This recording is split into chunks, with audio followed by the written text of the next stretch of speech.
हमारे देश का एक छोटा सा गांव जहां हर सुबह सूरज तो भारत में उगता है, लेकिन सांसें किसी और देश की चलती है। जहां चाय हिंदी में बनती है पर बातचीत हिब्रू में होती है। जहां मंदिरों की घंटियों के बीच इजराइल की आत्मा बसती है। जी हाँ, भारत का एक गांव जहां इजराइल बसता है और उस गांव का नाम है कसोल।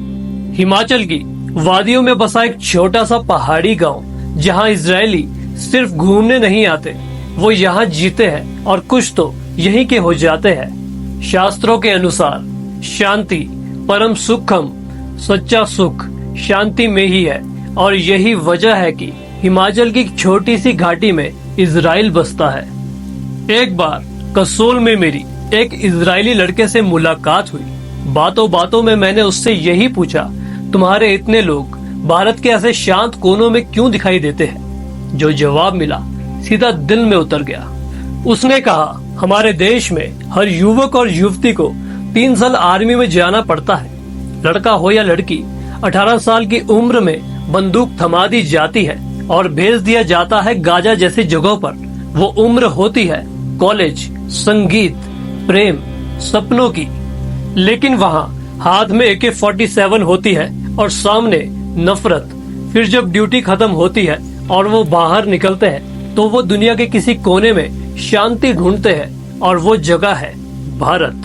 कुछ इजरायली गोवा में मिलते हैं, कुछ हम्पी में, लेकिन ज्यादातर कसोल में, क्योंकि यहाँ उन्हें मिलता है पहाड़ों का सुकून, नदियों की आवाज और लोगों की मुस्कान। एक और बात उसने कही, यहूदी कम्युनिटी हमेशा एक दूसरे के आसपास रहना पसंद करती है।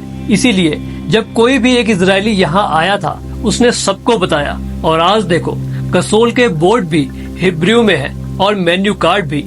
सोचिए, एक ऐसा देश जो गोलियों से भरा है और दूसरी तरफ एक ऐसा देश जो घाटियों और गंगाजल से भरा है। जब दुनिया थकती है तो भारत उसे सुकून देता है। आज भी तुम अगर कसोल जाओ, वहाँ तुम्हें इजरायली मिलेंगे, लेकिन बंदूक नहीं, गिटार थामे। शांति मिलेगी और एक नई सीख मिलेगी। जिसने युद्ध देखा हो वही शांति की कीमत समझता है। अगर ये कहानी तुम्हारे दिल तक पहुंची हो तो इसे किसी ऐसे तक पहुंचाओ जो सिर्फ लड़ रहा है, जी नहीं रहा। जय श्री महाकाल।